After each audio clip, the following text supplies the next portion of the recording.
Bismillah, assalamualaikum warahmatullahi wabarakatuh. Alhamdulillah rabbil alamin, wassalatu wassalamu ala nabiyyina wa ala alihi wa ashabihi wa ala amma ba'd.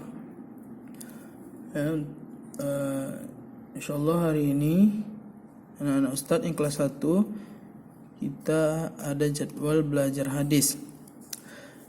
Karena kemarin kita sudah menghafalkan hadis pertama, sekarang kita masuk hadis kedua. Menghafalkan hadis kedua. Hadis kedua itu ada di halaman 8. Hadis kedua judulnya Adu domba perbuatan tercela. Jadi judul hadis kita anak-anak ustaz hari ini, adu domba adalah perbuatan tercela. Di sini ada perintahnya baca dan hafalkan hadisnya. Jadi nanti setelah anak-anak Ustaz bacakan hadisnya, anak-anak Ustaz di rumah dihafalkan ya. Bunyi hadisnya, la yadkhulul jannata nammamun. La yadkhulul jannata nammamun. Sekali lagi, la yadkhulul jannata nammamun. Di sini ada cara bacanya dalam bahasa Indonesia. Hampir sama cara bacanya, la yadkhulul jannata nammamun. Arti hadisnya artinya tidak akan masuk surga orang yang suka mengadu domba.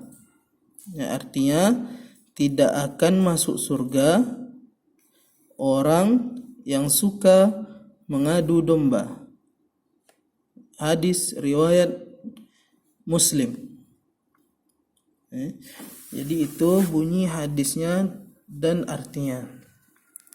Kemudian di bawah sini ada berlatih menulis kosakata, kita lewatkan saja. Kita lanjut ke bawahnya lagi, yaitu pelajaran yang bisa dipetik dari hadis di atas. Jadi ada beberapa pelajaran yang bisa kita ambil dari hadis yang sudah kita baca tadi. Yang pertama, adu domba adalah perbuatan yang menjadikan dua orang atau lebih saling bermusuhan. Jadi anak-anak, adu domba di sini bukan kita mengadu binatang atau semacamnya, tapi adu domba yang dimaksud di sini adalah perbuatan kita yang menjadikan orang lain saling berselisih atau saling bermusuhan.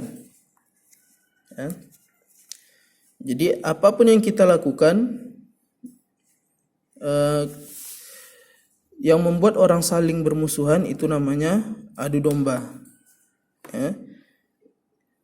Jadi bukan mengadu binatang, tapi perbuatan yang membuat orang saling bermusuhan. Yang kedua, adu domba adalah perbuatan yang buruk dan tercela. Jadi dalam agama kita, dalam agama Islam, mengadu domba atau membuat orang saling bermusuhan itu perbuatan yang buruk dan tercela. Perbuatan yang tidak pantas kita lakukan. Yang ketiga, Allah membenci orang yang suka mengadu domba. Jadi orang yang suka mengadu domba, maka Allah akan membencinya. Maka Ustaz, jangan sampai kita mengadu domba seseorang dengan orang lain, karena bisa jadi perbuatan kita tersebut dibenci oleh Allah Subhanahu wa taala. Adapun yang keempat, orang yang suka mengadu domba tidak akan masuk surga. Ini dia hukuman atau ancaman bahwasanya orang yang suka mengadu domba, orang yang suka membuat orang lain bermusuhan, maka dia tidak akan masuk ke dalam surga Allah Subhanahu wa taala. Nah, selanjutnya yang kelima, orang yang suka mengadu domba akan dibenci semua orang. Ya, otomatis dia akan dibenci oleh semua orang yang dia adu domba. Ya, karena perbuatannya orang saling bermusuhan. Ya, maka hati-hati. Di akhirat dia tidak masuk surga, di dunia dia bisa dibenci semua orang. Makanya sifat adu domba itu sangat dilarang di dalam agama kita. 6, orang yang suka mengadu domba diancam oleh Allah masuk ke dalam neraka. Ya, jadi orang dia domba kalau tidak masuk surga maka dia akan dimasukkan ke dalam neraka Allah Subhanahu wa taala. Maka anak Ustadz hati-hati di rumah atau dimanapun anak Ustadz berada, ya, jauhi sifat mengadu domba, jauhi sifat yang membuat orang bisa bermusuhan, entah itu perkataan atau perbuatan. Ya, untuk latihan kita tidak kerjakan, kita hanya menghafalkan hadis beserta artinya. Ya, alhamdulillah segitu dulu dari Ustadz. Ya, kita menyetorkan hadisnya di pertemuan selanjutnya. Jadi anak-anak Ustadz ada waktu beberapa hari untuk menyiapkan hafalannya sebelum hari Rabu depan. Nanti di hari Rabu depan baru kita setoran. Ya, assalamualaikum warahmatullahi wabarakatuh.